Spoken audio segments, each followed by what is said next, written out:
नमस्कार दोस्तों, कैसे हैं आप सब। आज आप लोग हमें बताइए कि हम खुश क्यों नहीं रह पाते। तो खुश ना रहने की जो वजह मैं आपको बताने जा रही हूँ, यदि वह कुछ % भी सही है तो आप मुझे कृपया कमेंट करके बताइए। और अगर यह वजह बिल्कुल भी सही नहीं है फिर तो आपको मुझे कमेंट करके ज़रूर बताना चाहिए।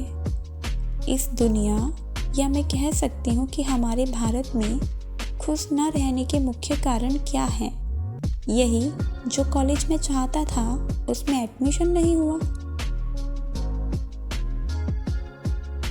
जिस तरह की नौकरी मुझे चाहिए थी वैसी नहीं मिली, जिस तरह का साथी मुझे चाहिए आप वैसे बिल्कुल नहीं हो।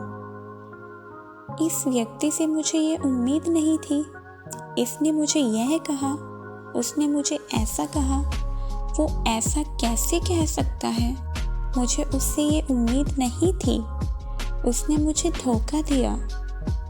हम लोग उम्मीदें काफ़ी बांध कर रखते हैं, सिर्फ इंसानों से ही नहीं वस्तुओं से भी।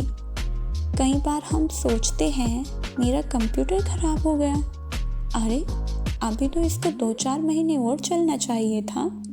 हम लोग किसी भी चीज़ को वैसे स्वीकार नहीं करते जैसे वो है। हर चीज़ हमें अपने हिसाब से चाहिए, और अगर हमारे मुताबिक चीज़ें नहीं होती तो हम कहते हैं ज़िंदगी वैसे नहीं चल रही जैसे मैंने सोचा था, ज़िंदगी वैसे ही चलेगी जैसे चल रही है। वास्तव में हमें अपनी सोच बदलने की ज़रूरत है। हम सब कुछ बदलना चाहते हैं, ज़िंदगी को अपने मुताबिक जीना चाहते हैं, लेकिन अपनी सोच को नहीं बदल पाते। आप मुझे बताइए क्या आसान है, अपनी सोच को बदलना या बाहरी चीज़ों को बदलना।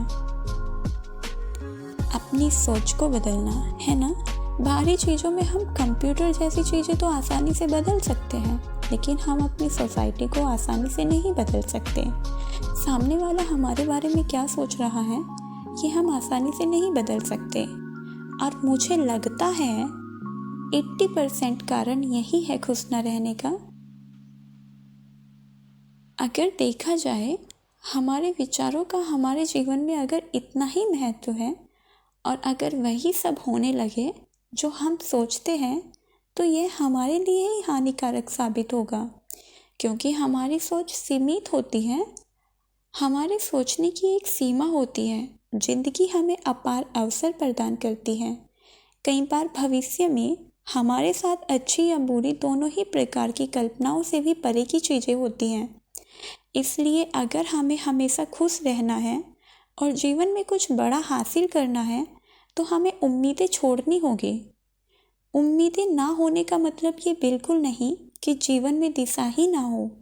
कर्म करो, है बस इतना कि हमेशा ये मत सोचो कि मैंने ये जिस लिए किया वो मुझे नहीं मिला। बस यही ना सोचते रहो।